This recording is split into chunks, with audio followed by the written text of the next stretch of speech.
Remember when Amphoreus was supposed to be just a refueling stop? We were gonna get some fuel for the train, buy some snacks, and then set off to the next location.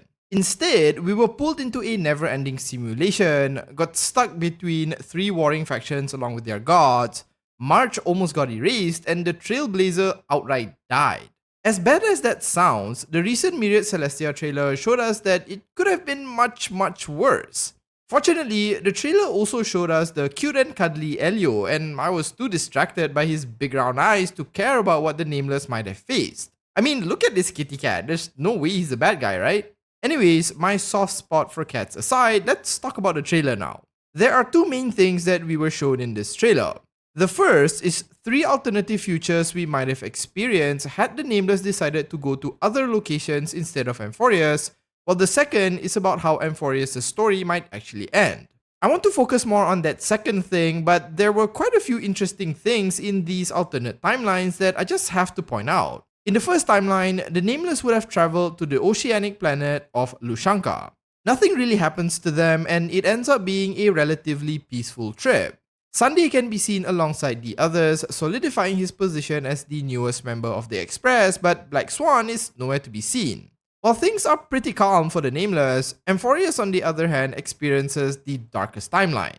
The garden will eventually break through to Amphoreus, and Herta ends up losing her life here. In this timeline, she is seemingly absorbed or corrupted by Iron Tomb and becomes the harbinger of Noos's destruction, as well as igniting a war that engulfs the whole universe. What's interesting is that Kafka mentions she will do this in the name of the third emperor, whose identity is not revealed. It could be Zenda themselves, or maybe it's Screwlum after he is corrupted by the anti-organic equation.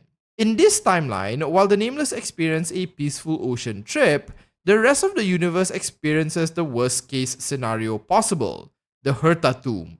Speaking of the worst case scenario, it would be quite bad for the universe if you haven't yet subscribed to the channel, so take some time to do that if you're interested in more Honkai Star Rail content. The second possible timeline is if the Astral Express had decided to go to the agate world Melisan. Now the most interesting thing about this particular timeline is that Silverwolf mentions this planet happens to be the Stellaron disaster's ground zero, meaning that this might be the place where the Stellarons originated from. I would imagine that if we ended up here, we might have learned more about these mysterious objects, but alas, this is an alternate timeline, so no Stellaron lore dump for you. Interestingly though, it's mentioned that the Express would have passed by Selenova had we chosen this route. Selenova in the Lord Ravager Myriad Celestia trailer was said to have been the Ravager closest to the Stellarons. Given they were nearby the literal origin point, could this be another hint that the Stellarons are indeed tied to the destruction, specifically Selenova? Though it's equally possible that the Ravagers simply found the Stellarons here and chose to spread them. Again, we will never know since we're not in this timeline. We do, however, get a glimpse of what could be Jingliu's God Killer plan in action. Kafka mentions that in this timeline, the Xianzhou Alliance would end up back on their original path or destiny. Instead of Iron Tomb, the 8th Lord Ravager would ascend and face the Hunt's arch-nemesis, the Abundance. This somewhat confirms my earlier suspicions that the Lord Ravager specific to the Abundance did not appear in the Ravager trailer simply because the Ravagers were manipulating the Hunt into doing their job for them. What we are shown is Jingyuan's Lightning Lord with a new purple paint job and what appears to be insect wings coming out its back. We also see Jingliu and Lightning Lord 2.0 surrounded by the insects of the swarm, which suggests that the God Killer plan likely involves resurrecting a dead god by merging them with the powers of the Hunt.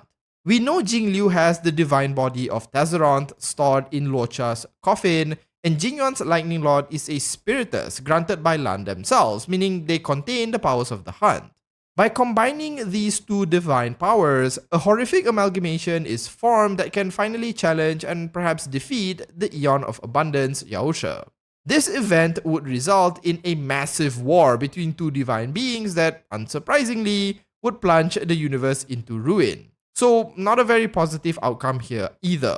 The third timeline would see us go to the planet of Petravia, also known as the Glass Belt, and home to the Morning Actors. Now, you might think we'd run into Aha here, but that doesn't really happen since they are likely saved for patch 4.0 and beyond. What we do get, however, is a showcase of how damn powerful Welt actually is.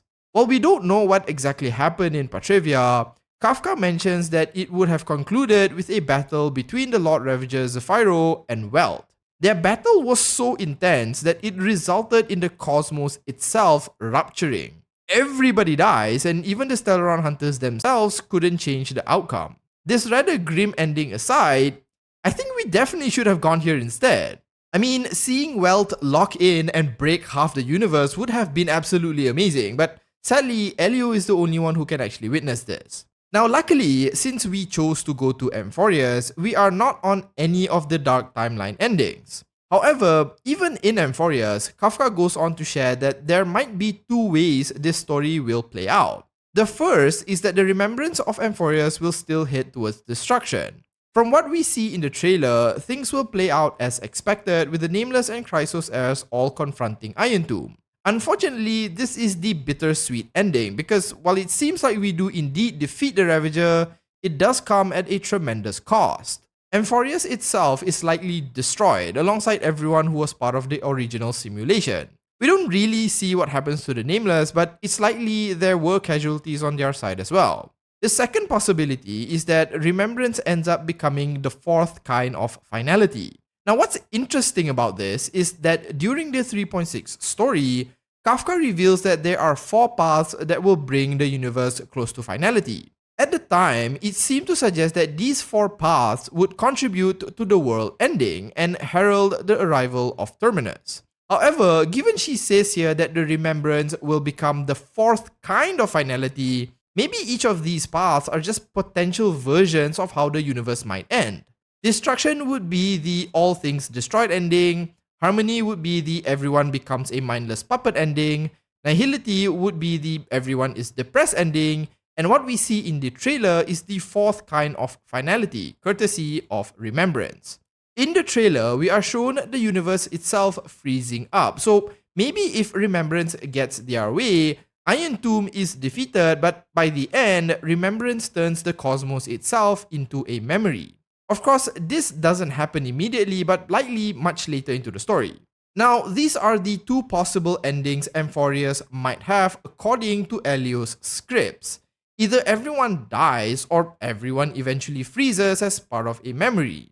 However, I don't think either of this will actually come to pass. Despite Elio's accurate, future-telling kitty cat eyes, there is one thing that might throw off destiny itself. The Trailblazer, as you recall, has the ability to change fate.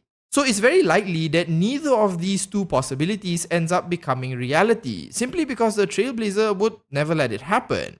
Instead, what I think might happen is that the entirety of Amphoreus will die, but not permanently. We will likely still face Iron Tomb, and the fight will be a challenge, but at the end, I think Cyrene, who is a mimetic entity right now, will end up absorbing the entirety of Amphoreus along with everyone in it.